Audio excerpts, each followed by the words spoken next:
오늘 우리가 같이 나눌 말씀 성경을 좀 다 펼치고요. 사도행전 우리 계속해서 말씀 공부하고 있습니다. 사도행전의 말씀을 다 보시면 좋겠습니다.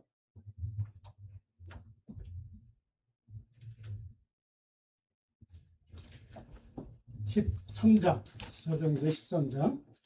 오늘 좀 말씀이 조금 길지만 우리 한 절씩 천천히 같이 좀 교독을 하도록 하겠습니다. 자, 먼저 38절 제가 먼저 읽고 마지막 절은 합독하고, 자, 이런 식으로 합독, 마지막 절은 합독합니다. 13장.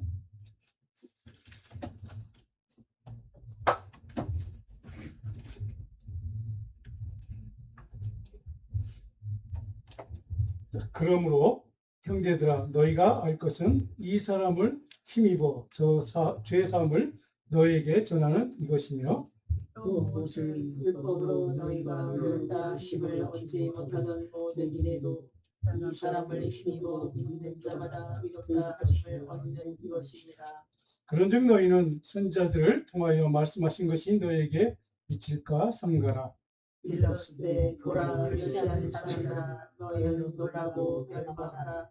내가 이 때를 통하여 한 일을 할 것이니 사람이 너희에게 이르는지라도 도무지 믿지 못하리라 하였느니라 하니라. 그들이 나갈새 사람들이 청하되 다음 안식일에도 이 말씀을 하라 하더라. 회당의 모임이 끝난 후에 유대인과 유대교에 입교한 경건한 사람들이 많이 바울과 바나바를 따르니 두 사람과 더불어 말하고 항상 하나님의 은혜 가운데 있으라 원하니라. 그 다음 안식일에는 온 시민이 거의 다 하나님의 말씀을 듣고자 하여 모이니 유대인들이 그 무리를 보고 시기가 가득하여 바울이 말한 것을 반박하고 비방하고 바울과 바나바가 담대히 말하여 이르되 하나님의 말씀을 마땅히 먼저 너에게 전할 것이로되 너희가 그것을 버리고 영생을 얻게 합당하지 않은 자로 자처하기로 우리가 이방인에게로 향하노라. 주께서 이같이 우리에게 명하시되 내가 너를 이방인 밑으로 삼아 너로 땅 끝까지 구원하게 하리라 하셨느니라. 이방인들이 듣고 기뻐하여 하나님의 말씀을 찬송하며 영생을 주시기로 작정된 자는 다 믿더라. 주의 말씀이 그 지방에 두루 퍼지니라.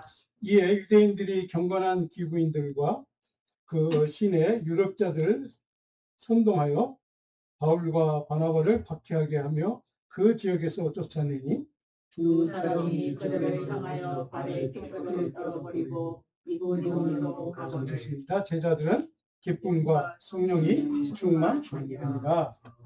네. 우리가 계속 이제 하나님의 말씀을 사도행전을 공부하고 있는데 그동안 좀 몇 주 동안 조금은 우리가 어렵고 힘들고 굉장히 좀 조금은 좀 딱딱한 이런 주제들을 우리가 다뤘는데요. 오늘은 조금 우리가 잘 아는 익숙한 주제를 한번 다뤄보려고 합니다. 자, 비시디아 안디옥에서 지금 이방인 지역에 있는 이제 그런 지역은 이방인이지만 주로 이제 디아스포라 유대인들 그리고 유대교를 개정한 이방인들 그런 사람들이 모여 있는 회당에서 지금 이제 복음을 전하는 바울 사도의 모습을 우리가 지금 13장을 통해 계속 살펴보고 있습니다. 자, 근데 우리가 이 말씀을 쭉 성경을 이렇게 읽어보면 우리가 성경을 읽으면서 느끼는 것들이 하나 있죠. 우리가 크리스찬이란 어떤 존재인가? 늘 성경 말씀을 가까이 하고 하나님의 말씀을 늘 묵상하고 또 깊이 또 생각하고 그 말씀이 주시는 그 뜻, 그 명령, 하나님의 지혜 이런 것들을 깨닫기도 하지만 특별히 그 말씀을 순종하고 그 말씀을 따르는 삶 이것이 우리에게 중요하다는 것을 우리는 깨닫게 됩니다. 그래서 우리가 말씀을 늘 가까이 하기 때문에 우리가 하나님의 말씀을 읽고 또 그 말씀 묵상할 때 하나님의 말씀을 의지하고 신뢰하기만 하면 항상 우리는 우리의 힘과 능력이 되시는 그런 하나님 그분을 온전히 믿고 의지하는 그 믿음이 우리를 살리는 능력이 되고 우리를 구원하는 하나님의 큰 은혜의 방법이다 하는 것을 우리는 깨닫게 됩니다. 그만큼 우리 크리스찬이란 말씀과 가까이 살아가는 그런 존재라는 것이죠. 그래서 우리가 성도를 말씀을 읽고 묵상하고 듣기를 사모하는 우리 크리스천들을 우리는 말씀의 사람이라고 표현을 하기도 합니다. 또 오늘 본문은 우리가 읽었던 내용은 크게 두 단락으로 나뉩니다. 38절로 41절까지는 안디옥 회당의 설교 결론 부분, 바울의 설교의 결론 부분을 지금 기록하고 있고요. 마지막 42절부터 51절까지는 그 복음 설교에 대한, 바울의 설교에 대한 청중들의 반응, 거기에 모였던 사람들의 반응들에 대해서 이렇게 기록하고 있는 내용입니다. 오늘 본문을 우리가 지금 읽었던 이 말씀을 보면 당시에 초대교회 복음을 믿기 시작한 지 얼마 안 된 사람들이나 막 이제 복음을 받아들이는 사람이나 초대교회 성도 크리스찬들은 그리스도의 복음을 듣기를 위해서 얼마나 간절히 은혜를 사모했는지, 하나님의 말씀을 얼마나 간절한 마음으로 갈망하고 그 말씀이 주는 그런 능력의 말씀, 위로의 말씀, 생명의 말씀을 그 말씀을 읽고 또 깊이 묵상하고 그 말씀대로 따라 살려고 얼마나 노력했는지, 이런 것들을 우리는 쭉 깨닫게 됩니다. 자, 초대교회 성도들, 2000년 전에 초대교회 성도들은 특히 이방 지역에 있는 바울의 설교를 들었던 사람들은 하나님의 말씀을 사모하기를 정말로 목말라하고 갈망했던 사람들, 그래서 말씀의 사람이라고 불릴 만큼 하나님의 말씀을 굉장히 가까이 했던 그런 사람들. 오늘 2000년 후에 이 시대를 사는 저와 여러분들, 우리 크리스찬들, 이 시대의 성도들, 우리는 진정 그런 능력과 은혜를 주시는 하나님의 말씀을, 예수 그리스도 복음을 그 사람들만큼 그렇게 갈망하고 간절히 그 말씀을 찾는지, 이것이 오늘 우리에게 던져진 질문이기도 합니다.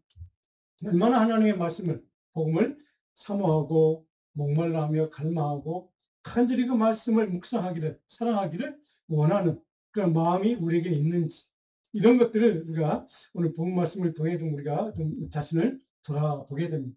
이런 이제 문제 의식을 가지고 오늘 복음 말씀을 중심으로 하나님의 말씀과 복음을 진정으로 듣기를 원하는 올바른 믿음의 태도는, 도대체 그 말씀에 대한 우리의 태도는 어떤 것이 맞는 것인가, 어떤 것이 주님이 원하는 태도인가 하는 것을 잠깐 묵상을 해보려고 합니다.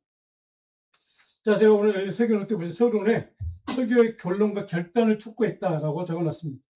복음을 선포했습니다. 바울이 복음을 선포하고 많은 사람들이 그걸 영접하고 믿고 주님을 주로 영접하기도 하고, 자, 그런 설교를 했고, 또 바울은 거기에다가 칭의의 은혜를 선포합니다. 그러니까 믿어야, 예수 그리스도를 믿어야 예수만이 너희를 의롭게 할 수 있다고 하는 이신칭의, 그러한 성경적인 그 진리를 이제 선포하죠. 이신칭의 은혜에 대한 내용이 오늘 본문에 잘 기록되어 있습니다. 근데 마지막에 그 첫 번째 달 41절 그 같은 내용을 보면 바울 사도가 경고를 한 가지 합니다. 근데 그 구원의 은혜, 생명의 은혜를 거절하는, 말씀을 거절하는 너희는 이렇게 될 것이다, 이런 자가 되고 말 것이다 라고 하는 경고를 던지고 있는 것을 보게 됩니다. 자, 38절로 보면 이 사람을 힘입어 죄사함을 너희에게 전한다. 이 사람, 그리스도, 예수 그리스도, 그분을 힘입어, 그분 때문에, 그분의 보혈의 능력 때문에 너희가 죄사함을 입는다는 것이 내가 전하고 싶은 복음이야, 복음의 핵심이야 라고 전합니다.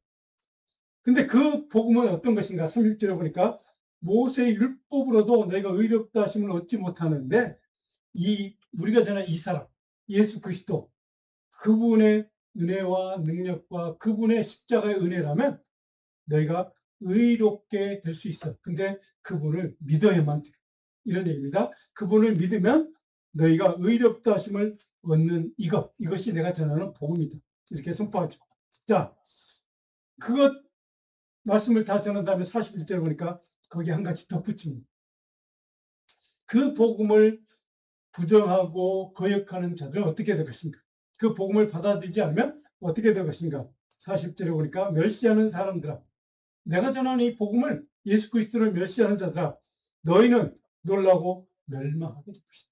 멸망하는 사람이 되고 말 것이다. 너희 영혼은 멸망당하게 될 것이다. 영혼은 죽음을 맞게 될 것이다. 그럼 41절 마지막에 보니까 사람이 너에게 일러줄지라도 도무지 믿지 못하니, 사람들이 아무리 내가 이렇게 복음을 전하고 너희가 가르치지만 그럼에도 너희들 중에는 도무지 믿지 못하겠어 라고 거역하는 자들이 있다는 것이죠. 그런 거역하는 사람들에 대한 경고가 너희는 멸망당하게 될 것이다. 이것이 이제 중요한 하나님의 심판에 대한 예고를 하는 겁니다. 자, 믿음으로 의롭다함을 얻는다는 복음의 핵심. 바로 이것을 우리는 이신칭의라고 합니다. 자, 이런 칭의로 율법이 줄 수 없는 예수 그리스도를 통해서 얻는 죄 용서의 은총, 구원의 은총을 선포한 바울 사도가 그것을 그거 보면 어떻게 되느냐? 라고 하는 중요한 하나님의 심판에 대한 경고까지 우리에게 선포하고 있습니다.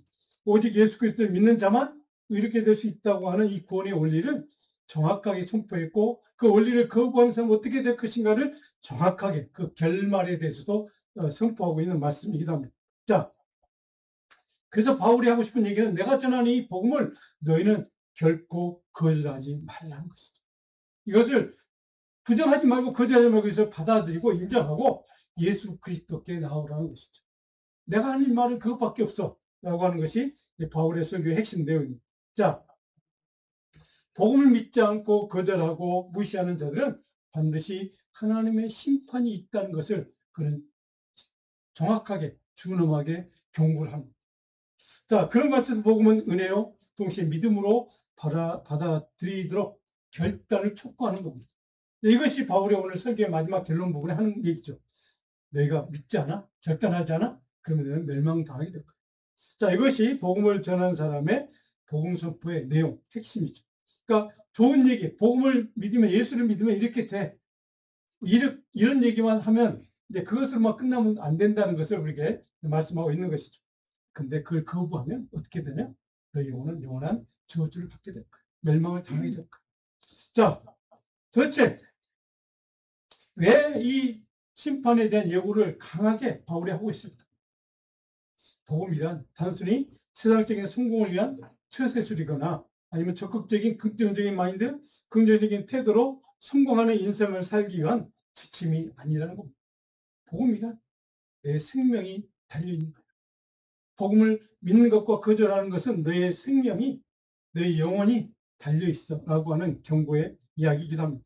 죄 용서란 하나님과 화해하는 것이고 동시에 새로운 거듭난 거룩한 사람으로 변화되는 삶을 선물하는 하나님의 은혜를 주는 것이라고 정확히 선포한 다음에, 동시에 복음은 우리 의롭고 거룩하게 만드는 것 동시에 칭의의 은총을 주는 것인 동시에 그것을 거절하는 너희에게는, 그런 사람에게는 이런 하나님의 심판과 대가를 치러야 돼 라고 정확하게 얘기를 하고 선포해 준 겁니다. 자, 그러면 여기까지는 이제 복음 선포를 바울이 했습니다. 거기에 대한 사람들, 그 이야기를 들은, 메시지를 들은 사람들의 반응은 어떤가?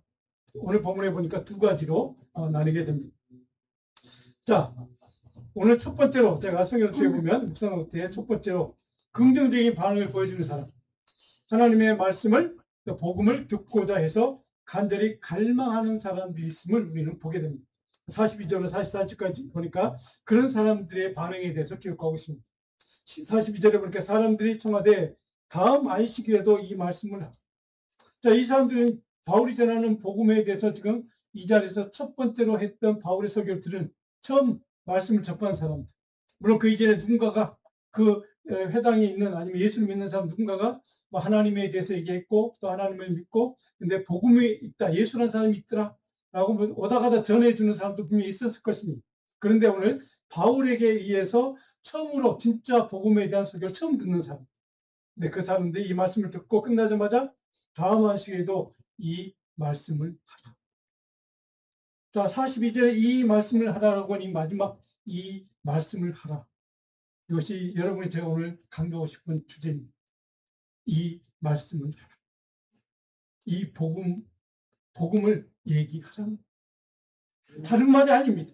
세상적인 성공의 원리, 잘 사는 원리, 아니면 세상 사람들에게 인기 얻는 원리, 경제적으로 성공하는 원리, 세상 사람에게 명예를 얻는 원리, 그런 지침을 얘기해달라는 게 아닙니다. 이 하나님의 말씀, 진리, 복음을 얘기해라. 이것이 하나님의 말씀의 가치입니다. 왜요? 그 말씀을 듣고 그들은 이 말씀이 내 영혼을, 내 생명을 결정하는 복음이구나 하는 것을 그들이 깨달은 겁니다. 그럼 43절에 보니까 이어집니다. 유대인과 유대교이권 경건한 사람들에게는 그러니까 인종적으로 유대인이고 유대교이권 경건한 사람들은 이방인이지만 하나님을 믿고 개종한 유대인들입니다. 그러니까 이 인종적으로는 다인종이라는 뜻입니다. 자, 바울과 바나바를 따르니 44절에 다음 안식일에는 온 시민이 거의 다 하나님의 말씀을 듣고자 하나님의 말씀을 듣고자. 누가 왜 이렇게 정확하게 하나님의 말씀이라고 표현했을까?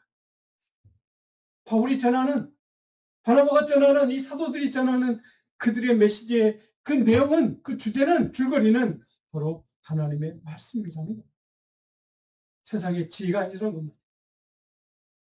바로 하나님의 진리의 말씀, 생명의 말씀, 구원의 말씀, 은혜의 말씀, 바로 그 능력의 말씀이 내가 선포하는 복음이고, 그것이 너희가 들어야 될 말씀이고, 그래서 우리는 그 말씀을 듣고 또다시 다음 안식일에 그 말씀, 하나님의 복음을 다시 듣고 싶어 라고 하는 반응이죠.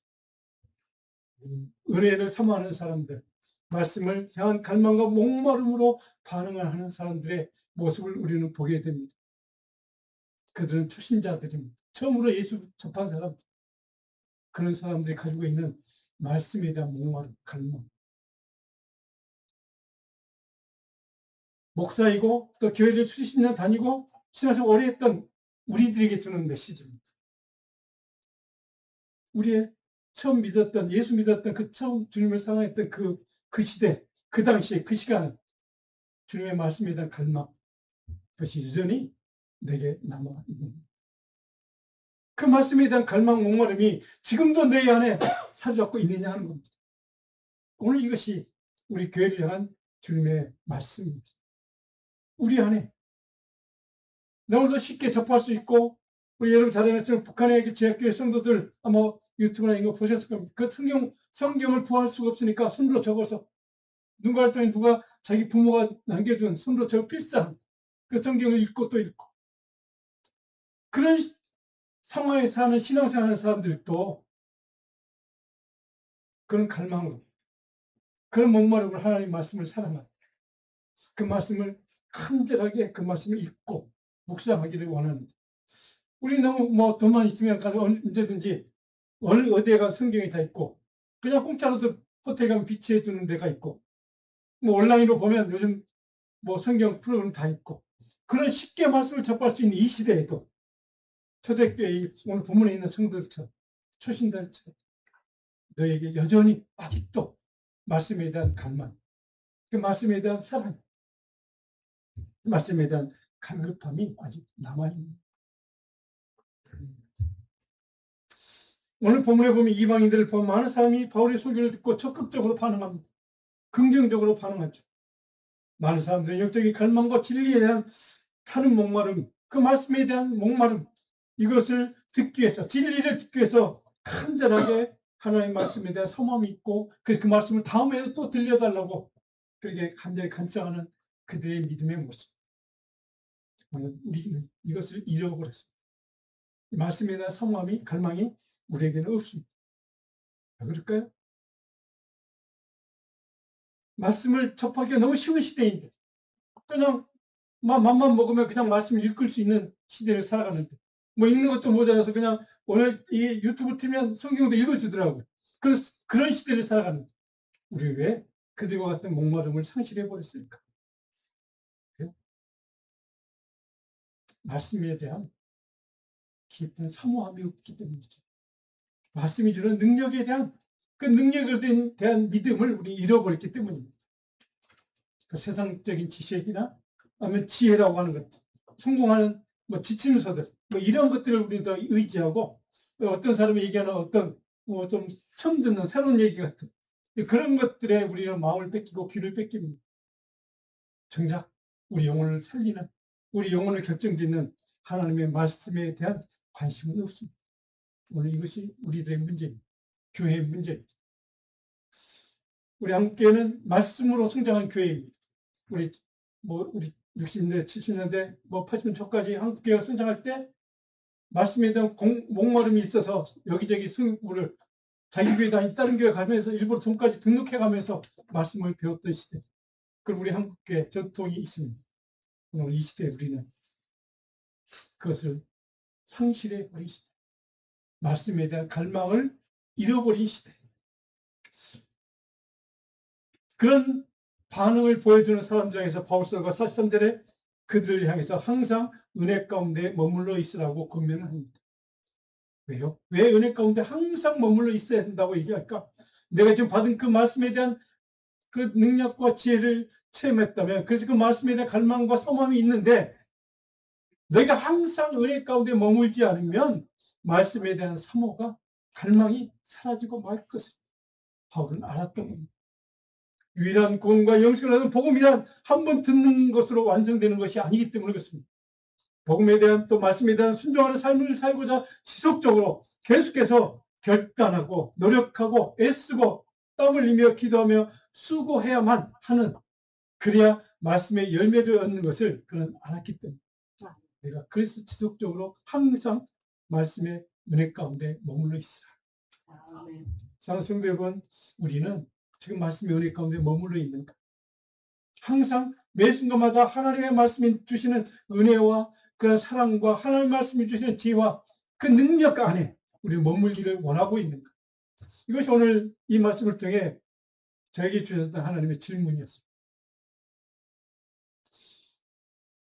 여러분, 목사님들이야 말할 것도 없지만 평신도들도 하나님의 성경 말씀을 접하기 너무 쉬운 시대, 또 열심히 읽고 그 말씀을 또 묵상하는 분들도 물론 있습니다.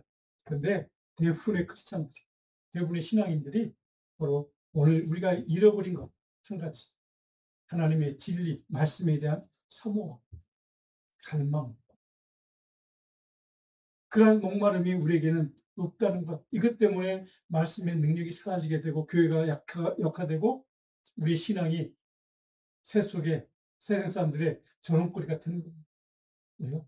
말씀에 사모함이 없으니까 말씀의 능력이 사라지는 것이죠.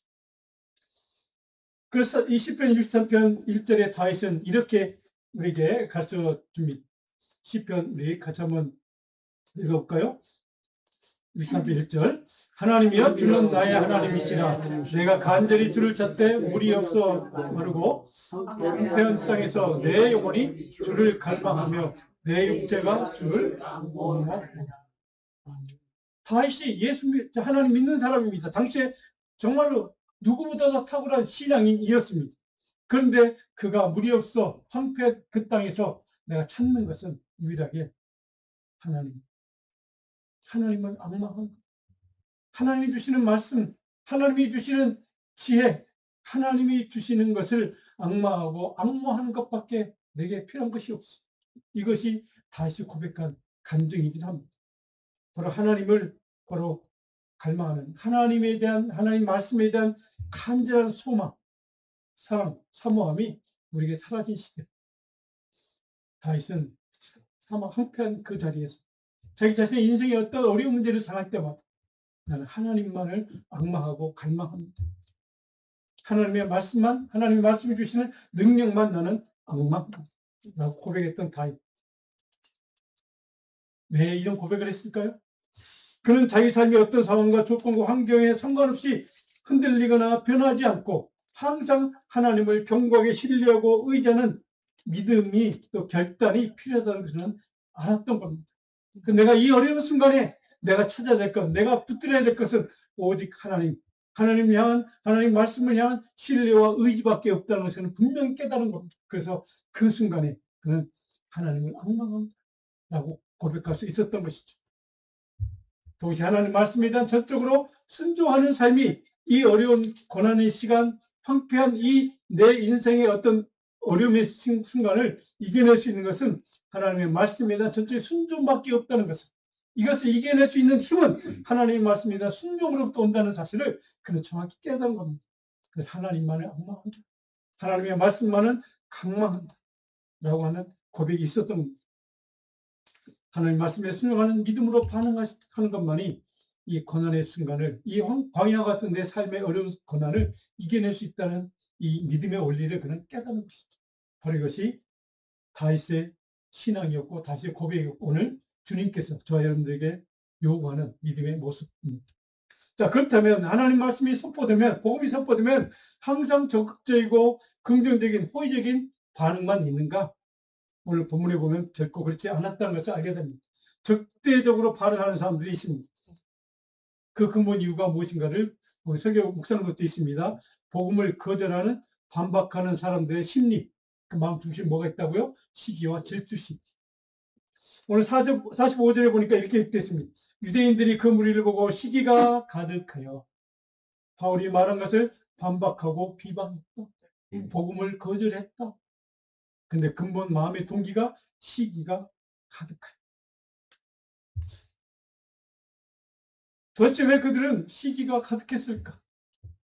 같이 말씀을 들었는데 어떤 사람은 정말로 다음 주에도 똑같은 말씀을 해 주십시오. 복음을 얘기해 주십시오라고 정말로 좀 간절한 사모함으로 반응하는 사람이 있는데 같은 자리에 있었던 같은 복음을 들었던 어떤 사람들은 왜 시기와 질투로 그 말씀을 복음을 거절했을까?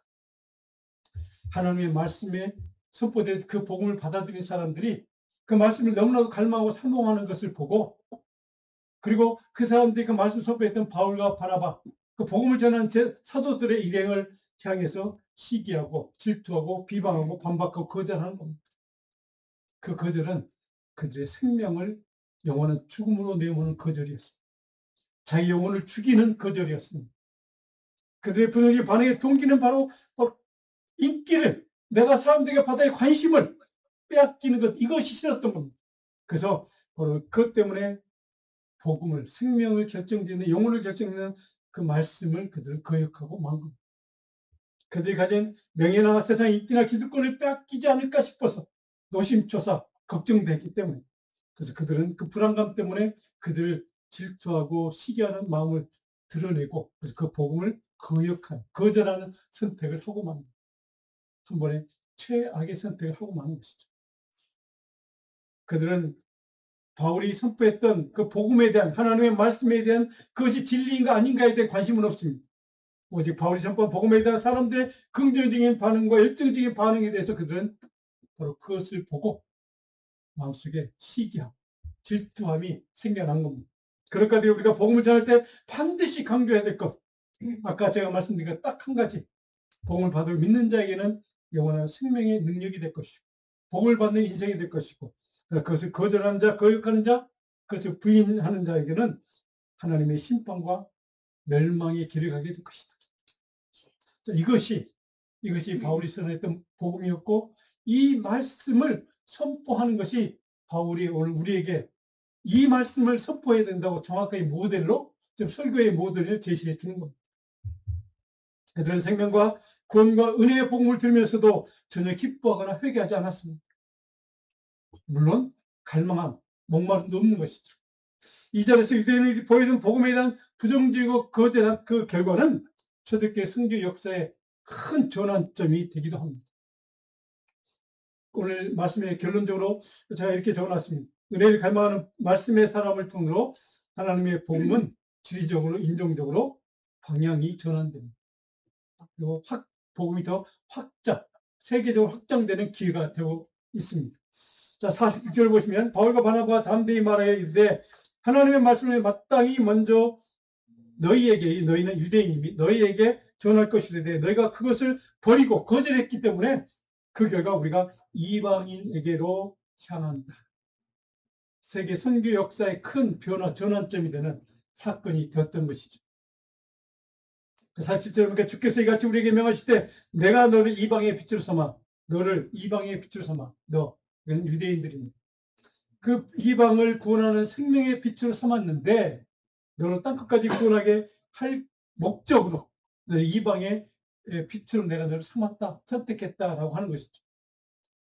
자, 48절 이방인들이 듣고 기뻐요. 자, 이방인들은 그 말씀을 듣고 어떻게 반응합니까? 듣고 기뻐했다. 그리고 하나님의 말씀을 찬송했다. 이방 선교의 정당성을 지금 증언해 주는 말씀이기도 합니다. 하나님이 계획하신 인류 구원의 역사의 진행 순서가 무엇인지를 밝혀주고 있는 동시에 근데 그것이 어긋났다. 그 계획이 수정돼야 됐다라는 것이죠. 그것은 중요한 변수 때문이죠. 뭡니까? 유대인들이 하나님의 그 복음 생명의 말씀을 받기를 거절했기 때문에. 이것이 큰 변수였습니다. 그래서 유대인이 그 시대에 복음을 거절하고 말았던 이 사실 하나가 그 복음이 방향전환하게 되는 유대인 아닌 이방인 지역으로 그 세계로 복음이 확장되어가는 그런 전환점이 되는 사건이었음을 보게 됩니다. 단 한 번의 잘못된 선택으로 유대인은 구원의 복음 하나님의 말씀을 거절했고 또 떠났고 말씀대로 은혜 얻는 길을 그들 거절하고 말았다라고 오늘 본문은 증언해 주고 있습니다.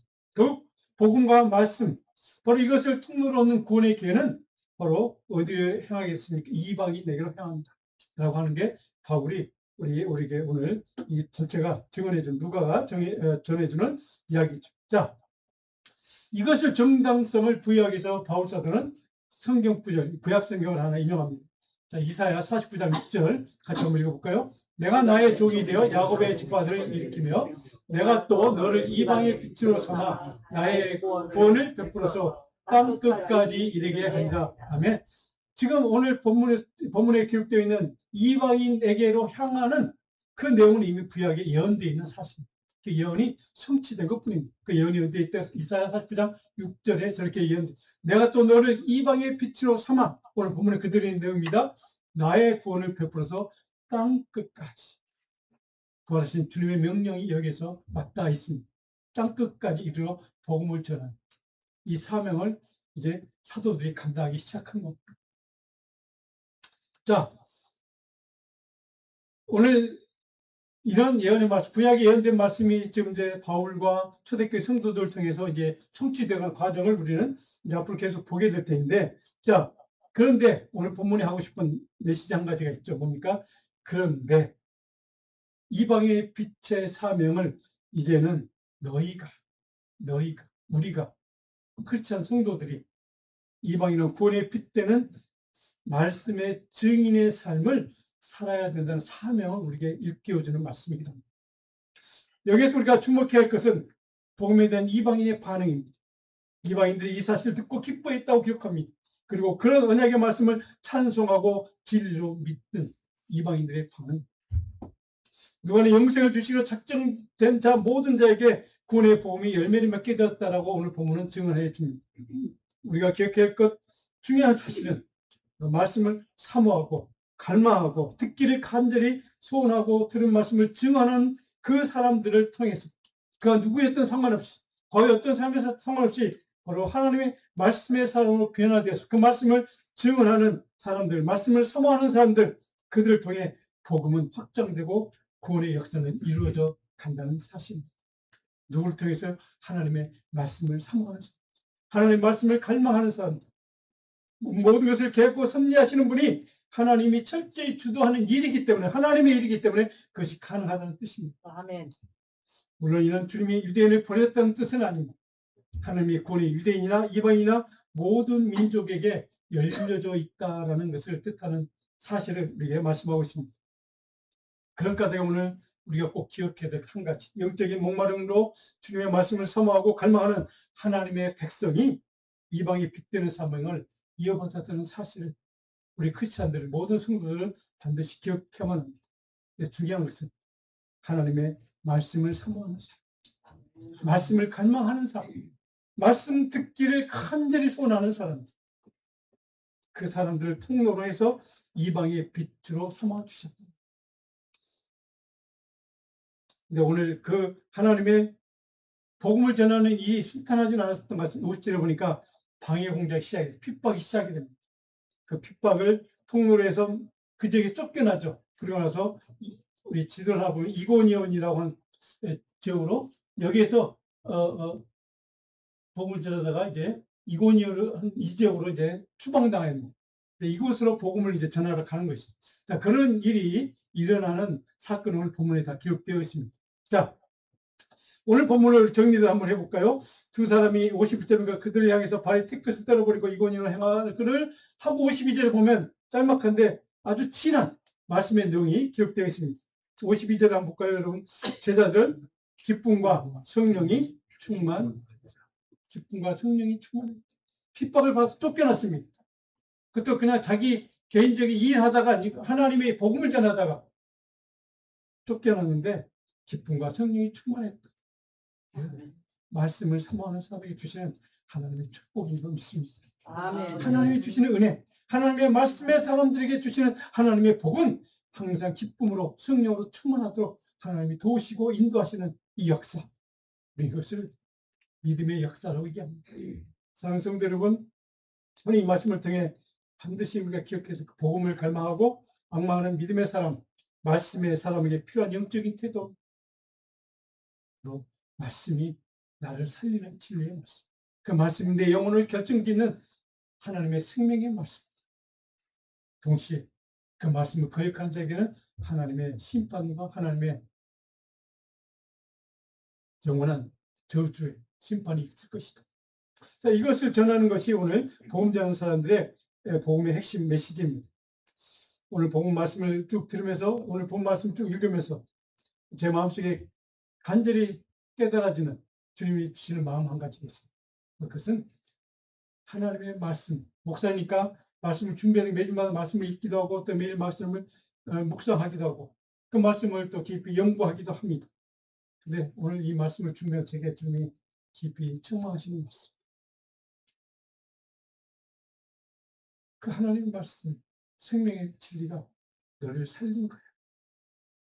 아멘. 근데 그 감사함이, 그래서 너를 살리는 그 말씀에 대한 사모함이, 말씀에 대한 사랑이 되게 얼마나 남아있니?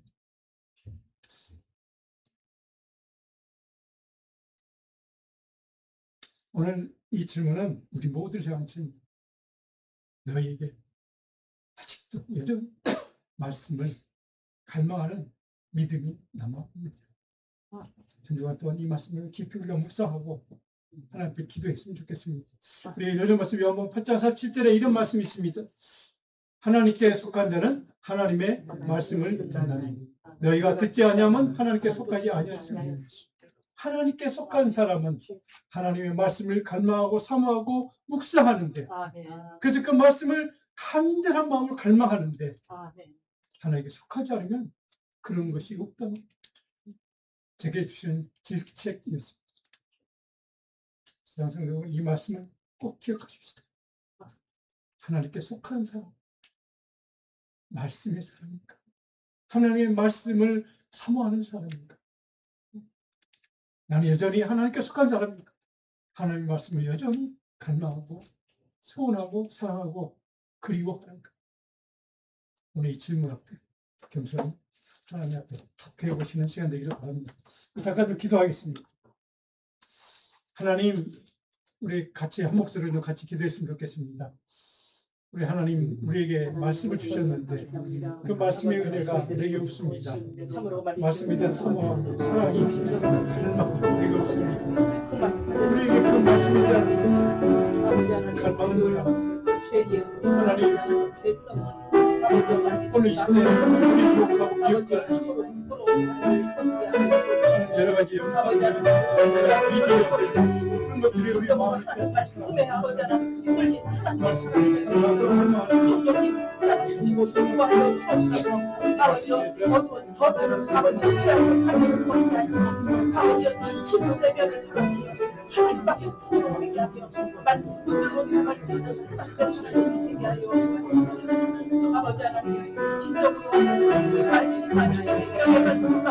아버지 우리를 섬기신 신령의 말씀만이 아버지 우리를 분산히 하시는 주여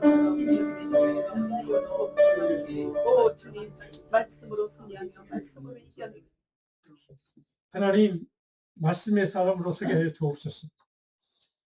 주님을 처음 만났던 그 순간처럼 말씀의 능력으로 구원의 은총을 경험했던 그 순간처럼 오늘 초대교회 성도들처럼 하나님의 말씀을 향한 간절한 사모함과 갈망과 간절한 사랑이 우리 마음속에 충만케 하여 주옵소서.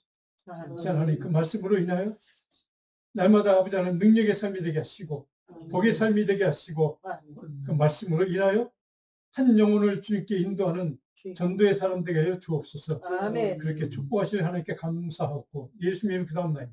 아멘. 다 같이 일어나서 봉헌하시면서 우리 마지막 찬양 올려드립니다. 주만 바라볼지라.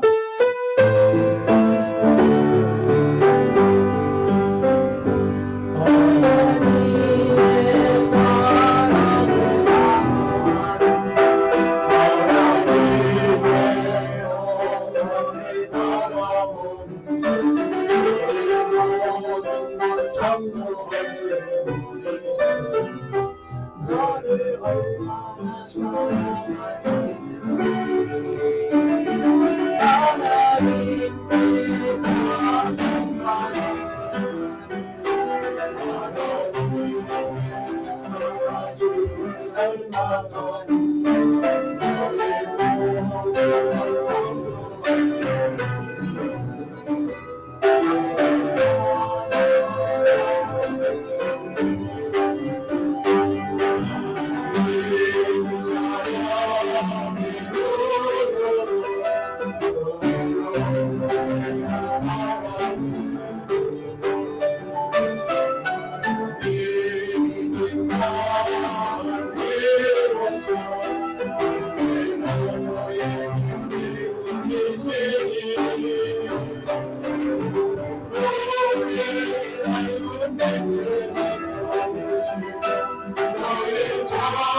도우신 하나님, 늘 말씀을 묵상하며 사모하며 갈망하며 주만 바라보는 신실한 주의 종들 되게 하여 주옵소서. 그 믿음의 능력과 말씀의 근원으로 말미암아 우리가 날마다 하나님 앞에 부족함이 없도록 늘 신실하게 충성하며 하나님을 섬기는 하나님의 교회를 사랑하는 주의 백성들 삼아 주옵소서. 하나님, 우리의 삶이 하나님이 복 주신 삶이 되게 하시고 날마다 풍성한 열매로 크게 채워주시는 그 은혜의 삶이 되게 인도해 주옵소서. 우리가 허락하신 물질 일부를 승배 주님 앞에 올려드립니다. 하나님 받으시고 축복하시고 축사하셔서 늘 하나님 앞에 모자름이 없이 감사가 넘치게 하시고 늘 풍성한 주의 백성들 가정될 수 있도록 축복해 주옵소서.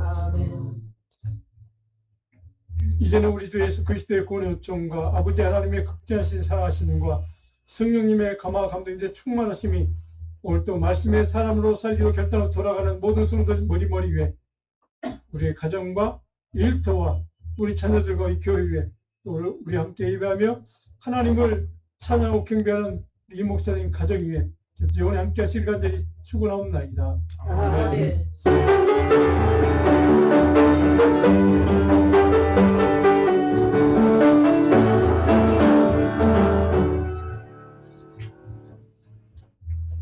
감사합니다. 예. 수고하셨습니다.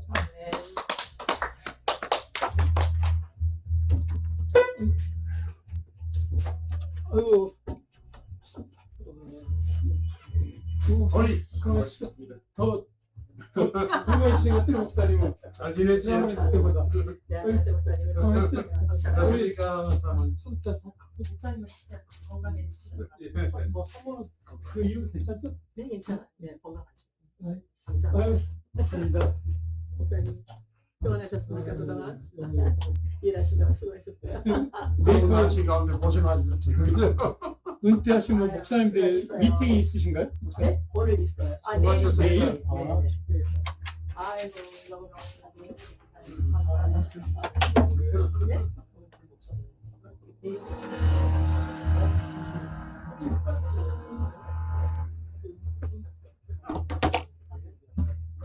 아들 우리가 군인이니까 계획이 뭐지? 계획. 왜?